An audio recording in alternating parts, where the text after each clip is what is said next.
Hello there, and welcome to another episode of Critical Weight Theory. So, today I want to talk about an actor that many seem to know, but who I personally know in an incomplete way. And that actor is F. Murray Abraham. When people talk about him, they usually bring up Amadeus first. The movie won an Oscar. He won an Oscar. He had a legendary performance as Salieri. It's the kind of role that film students study and actors obsess over. And here's the odd part: I've never actually seen it. In fact, embarrassingly, my buddy Troutface actually lent me his DVD of the movie and I never got around to watching it. So I'm actually a little bit embarrassed by that fact. In fact, when I think of F. Murray Abraham, my entire relationship with his career really comes down to just two movies and a TV show. There was Scarface and Surviving the Game. And the TV show is Louis C.K.'s old show called Louis. And I know that's not the normal way to know this actor. So I have added all of his movies to my movie watch list that I you will use for this podcast to go over all these different movies and TV shows and hopefully watch and review them. But of course, I've only got so many years on this earth, so I probably won't get around to watching everything. If you know his face, you probably really know it though. He's got a very distinct, iconic voice, a posture, and he's one of those actors who can fill up a room. He's very he- very recognizable. He's one of those actors who brings weight to a scene the moment he shows up, even if he only has a few lines.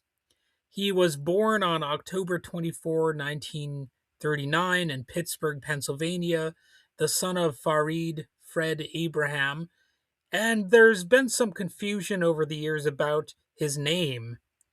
You might wonder, what does the F stand for?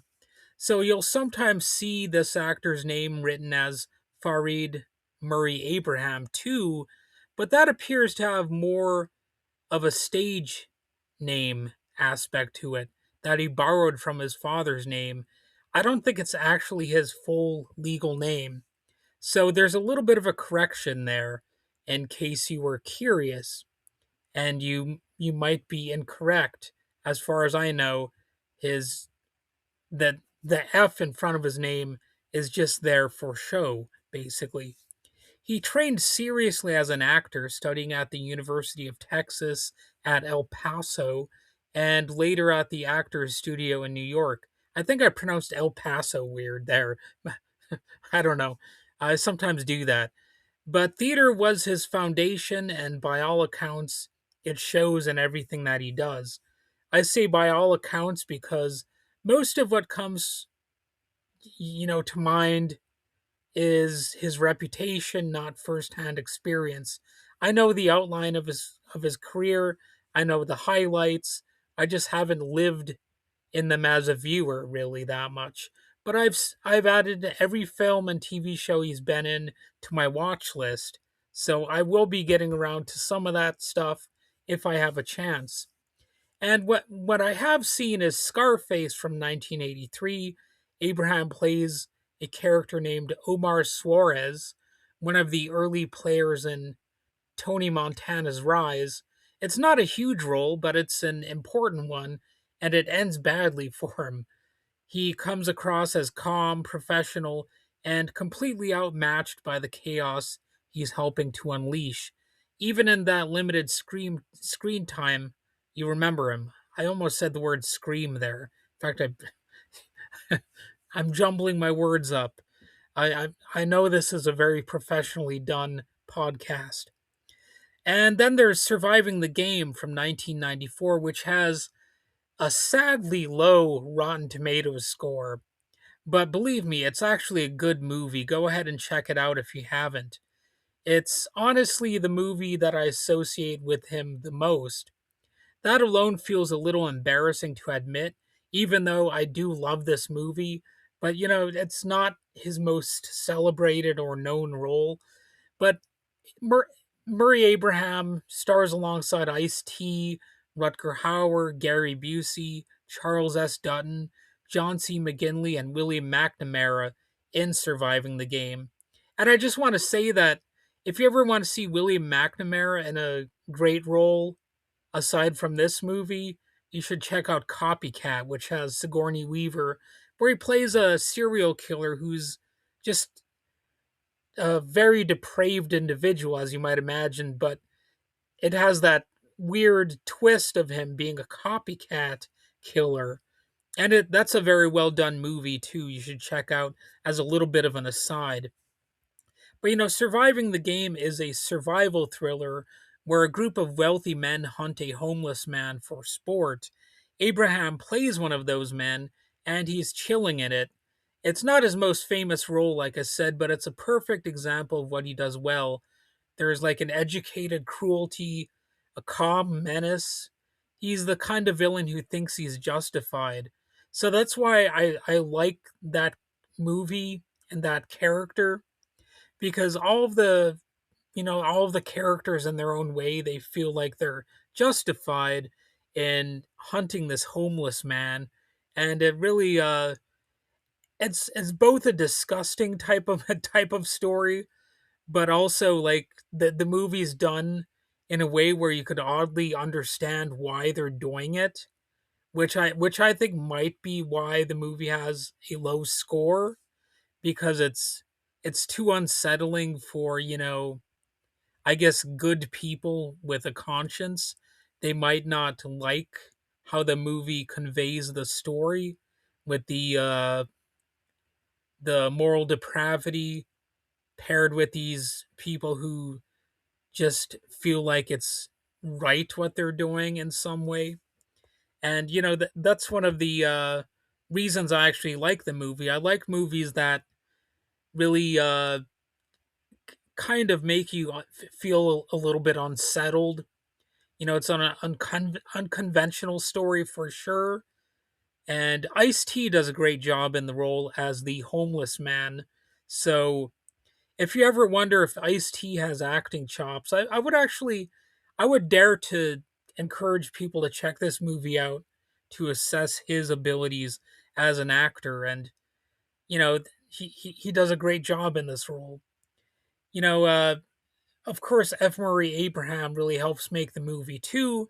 In fact, everyone's good, maybe even great, in Surviving the Game. So I will do a more detailed review of that one probably at some point in the future.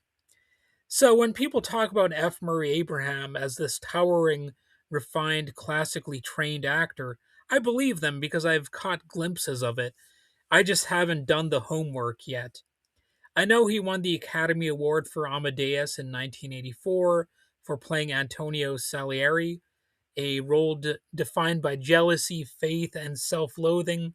I know it's considered one of the great performances of its era. I know he didn't chase leading man roles afterwards. He chose instead to build a long career as sort of a character actor across film, television, and the stage. And he later became widely known on television as Dar Adal on Homeland. I'm probably not pronouncing that correctly. And he's shown up in things like the Grand Budapest Hotel. Oh, yeah, I have seen that movie, but I don't really remember it that much, to be honest.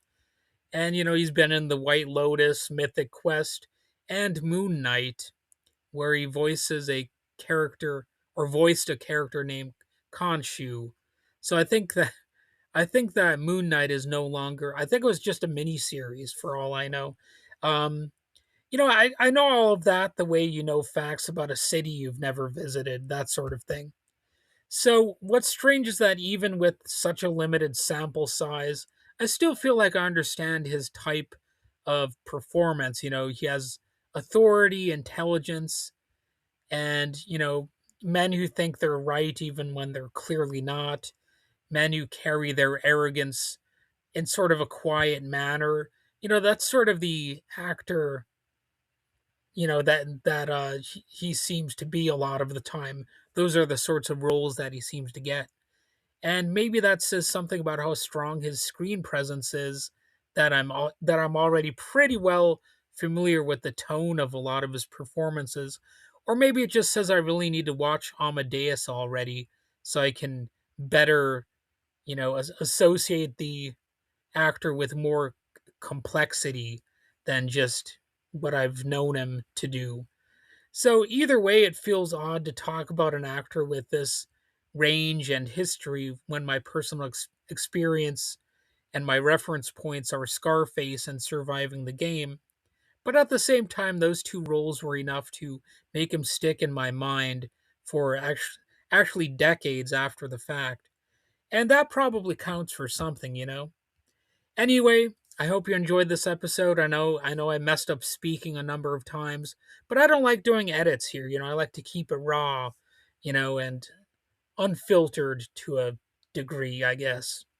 So, let me know what you think about F. Murray Abraham and you know, the movies he's been in. All right, have a good day.